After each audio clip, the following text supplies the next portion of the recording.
સમગ્ર દેશમાં જે રાવણ દહનની તૈયારીઓ ચાલી રહી છે.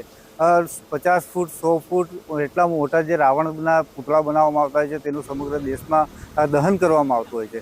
પરંતુ સમગ્ર ભારતની અંદર કેટલાક એવા વિસ્તારો છે કે જ્યાં રાવણનું દહન નહીં પરંતુ તેની પૂજા થતી હોય છે.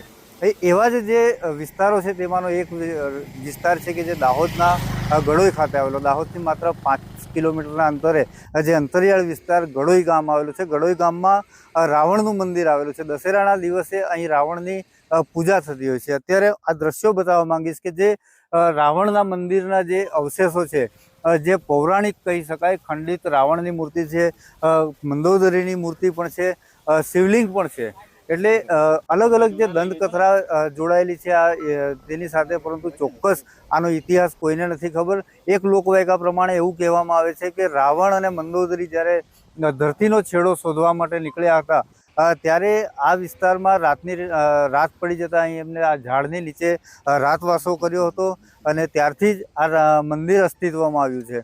અહીંને આ જે શિલ્પકારો દ્વારા જે કોતરણી કામથી પથ્થરોમાં જે મૂર્તિ બનાવવામાં આવી છે તેના અવશેષો આજે પણ છે. પરંતુ જે અત્યારની પરિસ્થિતિ જોઈએ તો અત્યારે જે તમામ મૂર્તિઓ, તેના જે પથ્થરો છે તે ખંડિત હાલતમાં છે.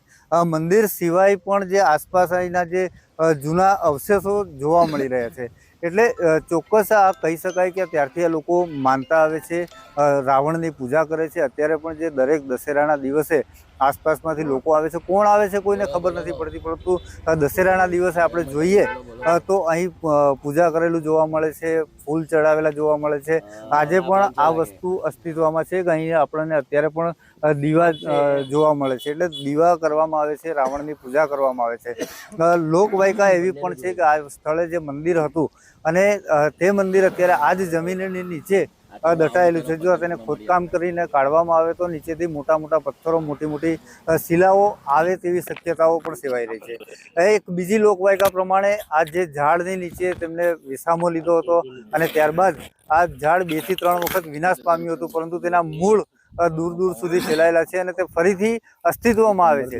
એટલે આ પ્રકારની જે અલગ અલગ લોકવાયકા જે પ્રાચીન સમયથી ચાલી આવી છે, અત્યારની પેઢીને જે લોકવાયકા તેમના બાપ દાદાઓ વખતથી જે સાંભળવામાં આવી છે તે પ્રમાણે લોકો આજે અહીં પૂજા પણ કરે છે અને અહીંયા આવે પણ છે. ખાસ કરીને લોકોની એવી પણ માંગ છે કે આની જો પુરાતત્વ વિભાગ દ્વારા આનું સંશોધન કરવામાં આવે, જમીનને ખોદવામાં આવે તો નીચેથી મોટું મંદિર પણ નીકળી શકે છે.